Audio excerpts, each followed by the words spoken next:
Amortissement, coût de revient, financement, des thèmes importants pour le transporteur. Daniel, les modes de financement. Alors effectivement, lorsque un chef d'entreprise décide d'investir, il va falloir qu'il puisse financer. Il existe plusieurs sources de financement.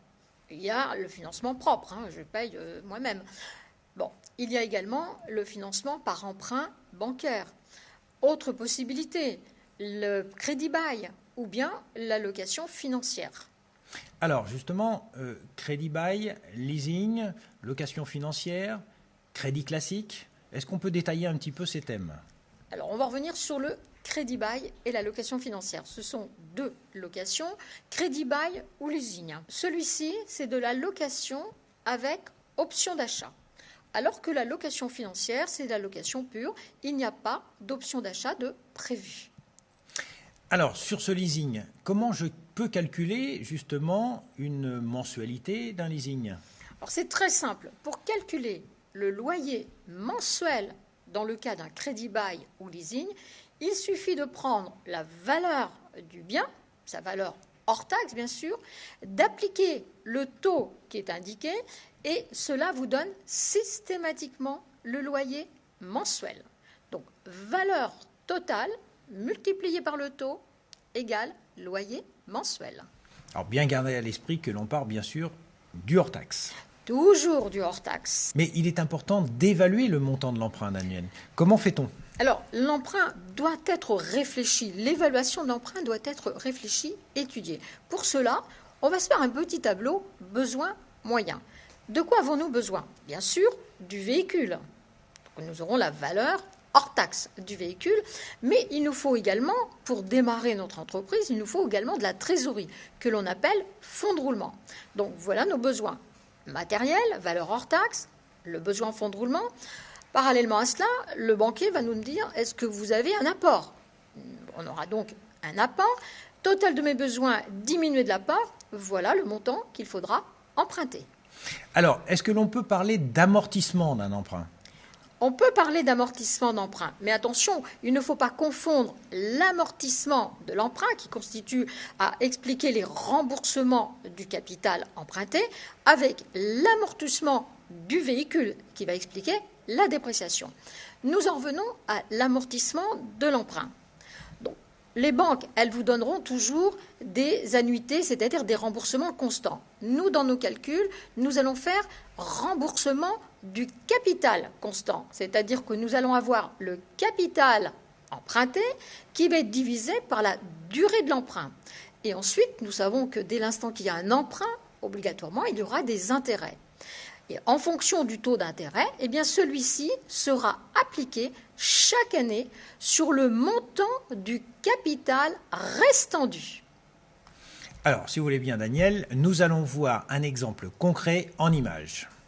Nous passons désormais au tableau d'amortissement de l'emprunt. Nous ne sommes pas une banque, donc nos exercices sont calculés de manière constante, non pas sur les remboursements de l'emprunt, mais sur le capital emprunté. Pour le capital emprunté, il part de la valeur hors taxe, 19 000. Mais attention, il est dit que nous avons un apport de 5 000. Je vais donc enlever cet apport au montant initial. L'emprunt sera donc de 14 000, et comme nous avons dit que le capital amorti sera de façon constante, on va garder la durée de l'emprunt, soit 4 ans. Le capital amorti par an sera donc de 14 000 divisé par 4. Nous aurons donc en capital amorti 3 500 par année. Nous pouvons remplir notre tableau d'amortissement d'emprunt. La mise à disposition du capital au 1er janvier est de 14 000. Le remboursement du capital se fait à terme échu, c'est-à-dire que nous avons à la fin de l'année le montant amorti. Pour l'année N, à la fin du 31 décembre N, à la fin du 31 décembre N plus 1, on a dit sur 4 années, donc on aura 31 décembre N plus 2 et pour la 4e année, 31 décembre N plus 3. Le capital amorti, nous avions 3 500 par année. Au 31 décembre N, le capital amorti sera donc de 3 500. Pour l'année N plus 1, toujours 3 500, car ce sont des remboursements, des amortissements du capital constant. À l'année N plus 2, 3 500, puis en dernière année, 3 500.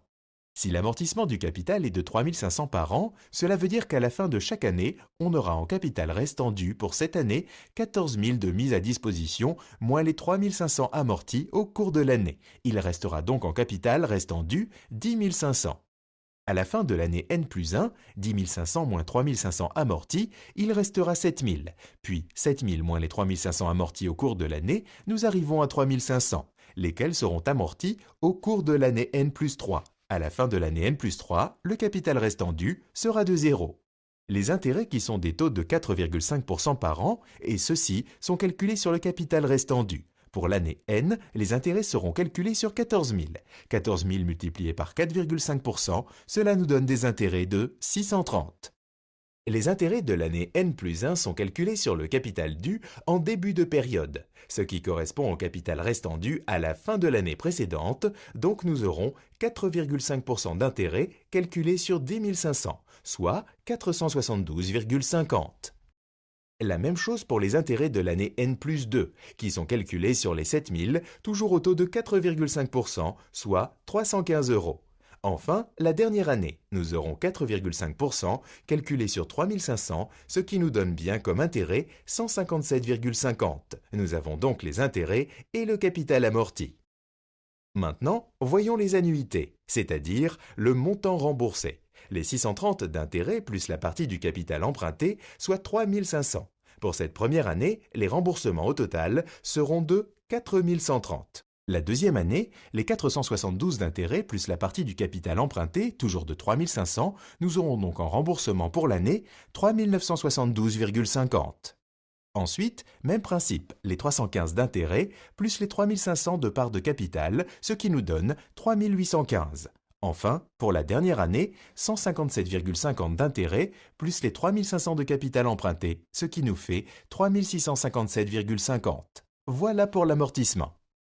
Alors Daniel, nous venons de voir l'exemple d'amortissement d'un emprunt. Maintenant, l'amortissement d'un bien, d'un véhicule. Alors, pour l'amortissement du véhicule, on parle de dépréciation, puisque là, l'amortissement sera la constatation comptable de la dépréciation.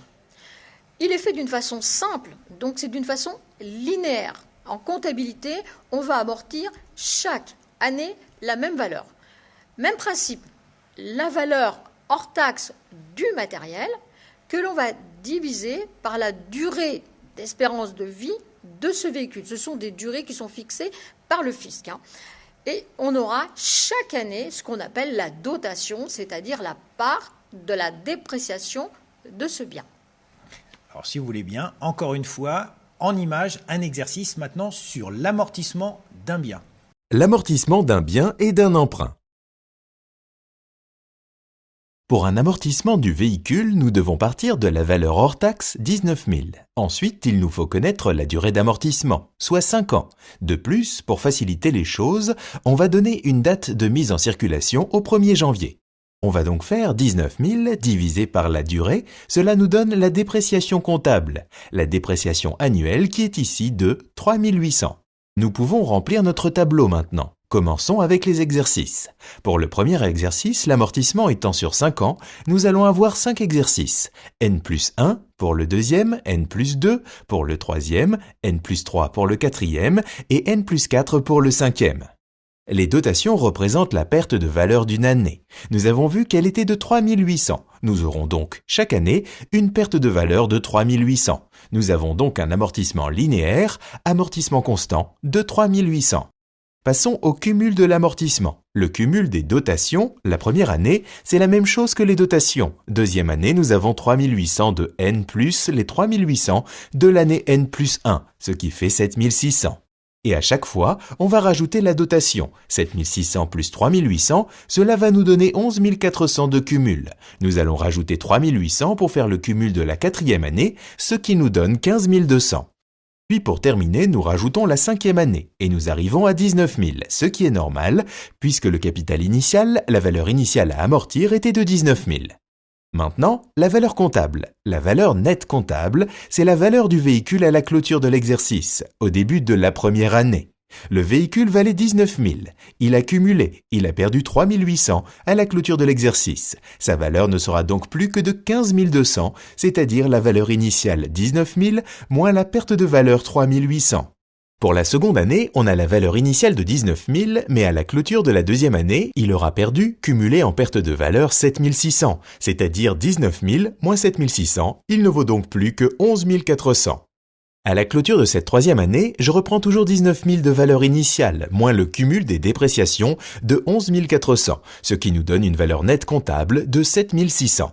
Pour la quatrième année, nous partons toujours de la valeur initiale 19 000 moins les 15 200 de cumul. Il ne vaut plus que 3 800. Enfin, la dernière année, la valeur initiale est de 19 000 et là, il a cumulé 19 000 de perte de valeur. Sa valeur comptable est donc de 0. Maintenant, nous allons passer à la question B. On nous demande si l'opération lors de la cession est une plus ou moins-value. Pour cela, il nous faut d'une part la valeur de vente que l'on appelle aussi valeur de cession. Pour la valeur de vente, nous avons dans l'énoncé 6 500, auquel je dois retirer la valeur nette comptable au moment de la cession. La cession a lieu en N+2. Je vais donc aller en N+2 et là je vois que ma valeur de cession est de 7 600. 6 500, valeur de vente, moins 7 600, la valeur nette comptable, égale à moins 1100. Moins 1100, c'est donc une moins-value. Une valeur de vente inférieure à la valeur nette comptable indique la moins-value. Alors Daniel, nous venons de voir un exemple d'amortissement d'un bien. On l'a vu en linéaire, mais il existe aussi l'amortissement d'un bien en dégressif. Il existe d'autres principes d'amortissement, mais il faut savoir que pour nos véhicules, nous, on ne pourra que le faire de l'amortissement linéaire. Je précise également que l'amortissement linéaire va pouvoir se faire aussi bien sur un véhicule neuf qu'un véhicule d'occasion. Pour l'occasion, il aura une durée d'amortissement inférieure, bien entendu. Est-ce qu'on peut rappeler quelques règles quand même pour pouvoir se permettre de faire un amortissement en linéaire ? Effectivement, puisque tout à l'heure je vous ai dit que ce sont des mesures fiscales, il faut savoir que pour amortir, il faut répondre à certaines conditions. Première condition, le matériel que je vais amortir, il faut qu'il soit nécessaire à l'exploitation. Il faut qu'il ait une usure constatable, c'est-à-dire qu'il faut qu'il ait une durée de vie de plus d'1 an, bien sûr. Il faut que sa valeur d'achat, hors taxe, soit d'au moins 500 €. Alors effectivement, il était important de rappeler ces règles. L'amortissement linéaire démarre à partir de la première mise en circulation du véhicule ? Exactement. Étant donné que le véhicule, il faut savoir qu'il va commencer à déprécier dès qu'il va être immatriculé. Donc la date qui figure sur votre carte grise, première date de mise en service, c'est le démarrage de la dépréciation du véhicule, donc de l'amortissement du véhicule. Un chapitre très important pour le transporteur, notamment le coût de revient. Il est primordial de savoir calculer un coût de revient si l'on veut établir correctement son prix de vente. Nous sommes bien d'accord. On est tout à fait d'accord. Très, très important. Le coût de revient, il en existe deux. Nous avons le coût de revient prévisionnel, celui qui va être fait avant la réalisation de la prestation, qui consiste à évaluer l'ensemble des coûts. Il y a aussi le coût de revient constaté, celui qui va être fait après la réalisation des prestations, qui va nous permettre de réajuster si on constate qu'il y a eu insuffisance de calcul de charge. Revenons à notre coût de revient prévisionnel.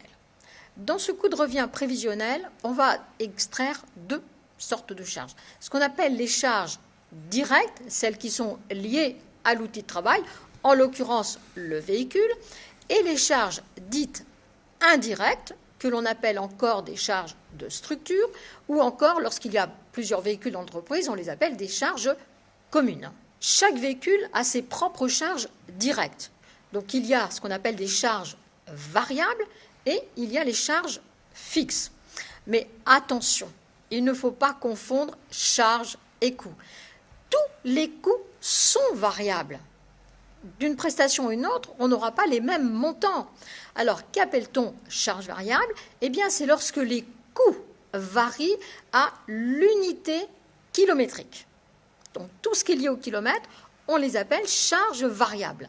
Maintenant, lorsque les coûts varient selon une unité de temps de travail, on les appellera charges fixes.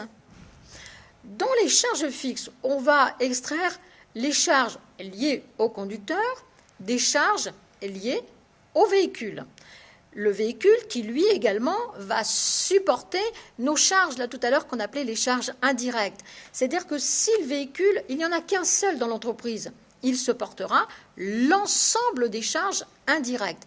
Mais maintenant, s'il y a plusieurs véhicules, chaque véhicule va supporter une part, qu'on appelle quote-part, de charges dites de structure, dites commune. Alors, cette part sera calculée en fonction d'une clé de répartition qui est définie par le chef d'entreprise. Ça peut être soit par rapport au kilomètre de chaque véhicule, ça peut être par rapport à la capacité de véhicule. Il y a plusieurs moyens de calculer la répartition des charges. Alors, nous avons bien compris, charge variable, charge fixe conducteur, charge fixe véhicule, charge de structure ou charge commune. Si vous voulez bien, nous allons voir en image comment répartir ces charges. Le tableau de répartition des charges pour le coût de revient. Nous avons les différents postes avec d'un côté les charges directes, avec les charges variables, les charges fixes conducteurs et les charges fixes véhicules, et de l'autre côté, les charges indirectes qui sont les charges communes ou de structure. Dans les charges directes, nous avons les charges variables, c'est-à-dire lorsque les coûts varient au kilomètre, pour les charges fixes, les coûts varient au temps de travail. L'amortissement du bureau est une charge de structure, puis l'amortissement véhicule qui est une charge véhicule fixe. Ensuite, l'assurance marchandises ou personnes transportées est reliée au véhicule, c'est donc une charge fixe véhicule. L'assurance véhicule est une charge fixe véhicule elle aussi. Pour les frais de mission, nous n'avons aucun lien direct avec le véhicule, c'est donc une charge commune. En ce qui concerne le carburant, c'est une charge variable car liée au kilomètre. L'eau est quant à elle une charge de structure. Pour EDF, là aussi, il s'agit d'une charge de structure. Pour l'entretien du véhicule, il est lié au kilomètre, c'est donc une charge variable. En ce qui concerne les frais de déplacement, ils sont liés au conducteur, ce sont donc des charges fixes conducteurs. Pour les frais postaux, ce sont des charges de structure. Les honoraires du comptable sont elles aussi des charges de structure. Les intérêts d'emprunt mobilier sont également des charges de structure. Les intérêts d'emprunt véhicule sont donc des charges fixes véhicules. Le loyer bureau est une charge fixe de structure. Le loyer véhicule est donc une charge fixe véhicule. Le lubrifiant est lié au vidange, donc au kilomètre, ce qui en fait une charge variable. Les péages sont payés au tronçon de kilomètre, ce sont donc des charges variables. L'usure des pneumatiques, là encore, elle est liée au kilomètre, il s'agit donc d'une charge variable. Le salaire du conducteur est donc une charge fixe conducteur. Le salaire de la secrétaire est par contre une charge de structure. La taxe véhicule est une charge fixe véhicule. Pour la taxe d'apprentissage, il s'agit d'une charge de structure. Le téléphone est une charge de structure. Et enfin, les frais de lavage du véhicule sont une charge fixe véhicule. Alors, maintenant que nous avons vu comment répartir ces charges, on va faire le total de ces charges et ça va nous servir à quoi ? Eh bien, le total des différentes classes de charges vont nous permettre de faire ce qu'on appelle des coûts de revient, établir des formules de coûts de revient. Donc, il y a plusieurs propositions de formules de coûts de revient en fonction de l'utilisation du véhicule. Nous avons la formule trinôme, c'est-à-dire où on va séparer les charges variables des charges liées au conducteur et des charges liées au véhicule que supporte le véhicule. Il existe également la formule binôme où on va extraire donc là juste variable d'un côté et l'ensemble des charges fixes de l'autre. Et puis il y a également le monôme, la formule monôme, c'est-à-dire qu'on va faire l'ensemble des charges que l'on va ramener à ce qu'on appelle le kilomètre puisque nous allons faire un coût de revient kilométrique. Donc dans le trinôme, je vais avoir 3 tarifs. Un tarif qu'on appelle terme variable dont l'unité sera le kilomètre et j'aurai un terme ou tarif fixe conducteur, l'unité sera au temps de travail, souvent à l'unité des jours, et j'aurai un terme fixe véhicule, lequel englobe la partie fixe directe des véhicules plus la part des charges indirectes. Là encore, ce sera ramené à l'unité jour, puisqu'il s'agit de charges fixes. Dans mon binôme, 2 tarifs, les charges variables vont être ramenées à l'unité kilomètre, qui vont donner le terme variable, qui est identique à celui du trinôme. Et j'aurai un terme fixe journalier, qui est l'ensemble des charges fixes. J'aurai mon charge liée au conducteur, charge liée au véhicule auquel on a rajouté bien sûr la part de la structure, et tout ça, cela va nous donner un terme fixe journalier. Et si on passe par le trinôme au préalable, eh bien, il suffit d'additionner le terme fixe conducteur et le terme fixe véhicule. Vous verrez que je retrouverai mon terme fixe. Voilà en ce qui concerne les différents calculs, principes de calcul pour les différentes formules de coût de revient. Le coût de revient kilométrique, c'est l'ensemble des charges divisé par le nombre de kilomètres. Oui, à l'unité kilométrique. Alors, pourquoi prendre plus un coût de revient kilométrique selon une formule binôme ou selon une formule trinôme? Alors, on utilisera donc, je vais partir par le premier qu'on a calculé, le trinôme. Le trinôme, il est nécessaire surtout lorsqu'il y a deux personnes à bord du véhicule. Quand je dis deux personnes, ça va être un conducteur, peut-être un accompagnateur. Donc, on aura besoin de ce tarif-là. Maintenant, le binôme. Le binôme, lorsque l'on va faire peu de distance, peu de kilomètres, avec beaucoup de temps d'attente, c'est le binôme que l'on prendra. Et bien entendu, le monôme, c'est pour la grande distance. Alors, si vous voulez bien, Daniel, nous allons voir en image un exemple concret pour le calcul du trinôme, binôme et monôme. Voici un exemple de coût de revient. D'après l'énoncé, le véhicule étudié effectue 270 jours de travail et parcourt 82 000 km. On va avoir recours à des calculs préliminaires pour ensuite remplir notre tableau. Ces calculs seront volontairement arrondis.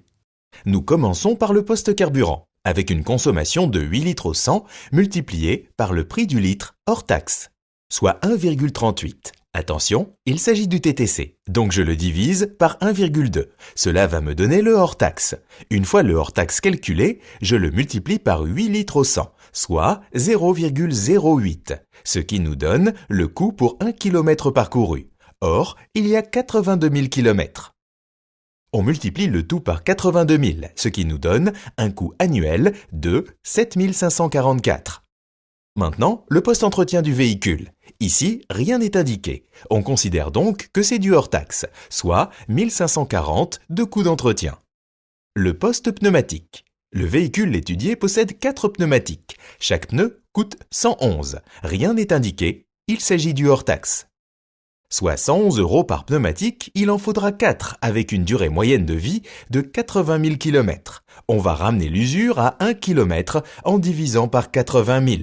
Puis, sachant que le véhicule parcourra 82 000 km, on multiplie par ce nombre. On obtiendra un coût d'usure des pneumatiques de 455. Le poste salaire et charges sociales. La rémunération brute est de 2 250. C'est du prévisionnel. On va donc calculer les salaires sur 12 mois, soit 2 250 multiplié par 12, ce qui nous donne une rémunération annuelle de 27 000. Ce qui me permet de calculer les charges pour l'employeur, c'est-à-dire les charges patronales. Le taux est de 46%. On multiplie 27 000 par 46%, ce qui revient à multiplier par 0,46. Nous avons un coût annuel des charges patronales de 12 420. Ensuite, l'abonnement géolocalisation. Il coûte 330 €. Le poste frais de route ou frais de déplacement, soit 3 405. Le poste assurance. Nous avons l'assurance du véhicule et l'assurance pour les personnes ou marchandises transportées, 1220 plus 460, ce qui nous donne un coût de 1680. Le poste investissement. Le véhicule a une valeur de 22 724 TTC et on nous dit qu'il est amorti en linéaire sur 5 ans. Je vais avoir en charge annuelle une dotation à l'amortissement qui correspond à 1/5 de l'investissement hors taxe. Soit 22 724 divisé par 1,2 que je vais diviser par 5 pour avoir mon amortissement annuel, ce qui nous donne un résultat de 3 787. Poste lavage, 330. Pour terminer, le poste charge de structure de 2900. Voilà pour nos calculs préliminaires qui nous permettent d'établir le tableau de répartition des charges. Nous en venons donc au tableau pour positionner les postes. Commençons par la consommation. Elle varie selon le nombre de kilomètres parcourus. C'est donc une charge variable d'une valeur de 7 544. Le poste entretien est également une charge variable car liée au kilométrage. Il est de 1540. L'usure des pneumatiques est elle aussi une charge variable de 455. Ensuite, le poste salaire qui est une charge liée au conducteur, donc une charge fixe de 27 000. Au salaire, on rajoute les charges sociales patronales. Elles sont également des charges fixes conducteurs de 12 420. La géolocalisation est quant à elle une charge fixe liée au véhicule de 330. Les frais de route ou frais de déplacement sont une charge liée au conducteur de 3 405. Puis viennent les assurances, véhicules et personnes transportées ou marchandises, un coût de 1680, une charge liée au véhicule. De plus, nous avons l'investissement du véhicule, l'amortissement de l'année de 3787. C'est une charge fixe liée au véhicule. Le poste lavage du véhicule représente une charge totale de 330 et c'est une charge fixe liée au véhicule. Enfin, nous avons le poste charge de structure qui est, elle, une charge indirecte, une charge administrative de 2900. On la place dans les charges de structure. On procède au toto pour calculer nos coûts. Nous avons donc 9539 en charge variable. Le total des charges fixes conducteurs est de 42 825. Les charges fixes au véhicule s'élèvent à 6127. Enfin, le montant des charges de structure est de 2900. Nous allons tout de suite réunir les charges fixes véhicule plus la charge fixe structure qui est seule. Donc les charges qui seront supportées par le véhicule s'élèvent à 9027, toujours 42 825 de charges conducteurs et 9539 de charges variables. Pour le binôme, on retrouve juste les charges variables de 9539 et l'addition des charges fixes conductrices et celles liées au véhicule, ce qui nous donne un total de 51 852. Pour former le monôme, nous additionnons toutes les charges, soit 9539 plus 51 852, ce qui nous donne un total de 61 391. Nous allons pouvoir faire le calcul selon les différentes formules. Pour le monôme, je prends donc le total des charges, soit 61 391. Je le divise par le total des kilomètres effectués, soit 82 000. Ce qui nous donne un coût de revient kilométrique de 0,749. En ce qui concerne l'unité kilométrique, nous avons gardé 3 chiffres après la virgule. Pour le binôme, il me faut un terme variable, donc juste les charges variables de 9539, toujours divisé par les 82 000 km. Et là, nous arrivons au terme variable au kilomètre de 0,116. Le binôme est composé du terme fixe en plus du terme variable. Le total des charges fixes est de 51 852. Je le divise par le temps de travail qui est de 270 jours, ce qui fait un coût fixe journalier de 192,04. En nombre de jours, on ne garde que 2 chiffres après la virgule. En ce qui concerne le trinôme, il se compose des charges variables, conducteurs et véhicules. Pour le terme variable du trinôme, on reprend le même que celui du binôme, soit les charges variables de 9539 divisé par les 82 000 km pour un total de 0,116. Pour les charges conducteurs, je ne prends que les charges conducteurs de 42 825 divisé par le nombre de journées de travail, donc 270, ce qui donne 158,61 de termes de charges conducteurs par jour. Enfin, je ne prends que les charges affectées au véhicule sans les charges conducteurs, c'est-à-dire 9027 divisé par le nombre de jours travaillés, soit 270, ce qui donne un terme journalier de 33,43. Maintenant, nous allons parler du seuil de rentabilité. Seuil de rentabilité, c'est le moment où je vais commencer à gagner de l'argent, au moment où en fait mes charges vont être couvertes par mon chiffre d'affaires. Oui, alors le seuil de rentabilité, c'est le niveau 0. C'est-à-dire c'est le seuil qu'il faut atteindre pour ne pas perdre de l'argent. Et au-delà, on gagne de l'argent. Il y a 2 méthodes pour calculer le seuil de rentabilité. 2 façons. Soit à partir de la marge sur coût variable, donc on va ramener à l'unité, soit à partir d'un coefficient. Le seuil de rentabilité. Il existe 2 méthodes pour le calculer, la méthode à partir d'un coefficient ou la méthode avec la marge sur coût variable. Nous allons commencer par la méthode avec le coefficient. Prenons les éléments nécessaires, le chiffre d'affaires, soit 68 000, puis le total des charges variables. Dans le cas présent, nous avons un coût au kilomètre pour calculer le total de ces charges. Nous allons pratiquer ainsi 0,225 par 56 000, ce qui donne un total de 12 600. Et enfin, le total des charges fixes qui comprend les charges affectées au conducteur, celles supportées par le véhicule, c'est-à-dire les charges fixes du véhicule, plus la part des charges de structure, soit 39 540 plus 9 000 plus 2 500 égale 51 040. Nous allons pouvoir calculer le coefficient en procédant ainsi. Total des charges fixes divisé par la différence entre chiffre d'affaires moins les charges variables, soit 68 000 moins 12 600, ce qui nous donne un résultat de 55 400. Pour obtenir le coefficient, nous allons faire l'opération suivante. 51 040 divisé par 55 400, ce qui nous donne un coefficient de 0,921. On garde 3 chiffres après la virgule. Avec ce coefficient, nous allons calculer les différents seuils de rentabilité. Pour le seuil en kilomètres, nous reprenons le kilométrage effectué multiplié par le coefficient, soit 56 000 km multiplié par le coefficient de 0,921, ce qui nous donne un seuil de rentabilité en kilomètres de 51 576 par an, soit 4 298 par mois. Pour calculer le seuil de rentabilité en chiffre d'affaires, nous allons procéder de la même manière, soit chiffre d'affaires 68 000 multiplié par le coefficient de 0,921, ce qui donne un seuil en chiffre d'affaires de 62 628. Si nous voulons obtenir le seuil de rentabilité en chiffre d'affaires jour, il suffit de prendre le seuil de rentabilité en chiffre d'affaires et de diviser par le nombre de jours travaillés, soit 62 628 divisé par 212 jours égale 295,42 € par jour. Nous allons maintenant effectuer les calculs de seuil de rentabilité avec la marge sur coût variable. Il nous faut les éléments suivants. Le prix de vente au kilomètre, soit 68 000, divisé par 56 000, égale un prix de vente de 1,214 au kilomètre. Outre élément nécessaire, le terme variable au kilomètre, soit 0,225.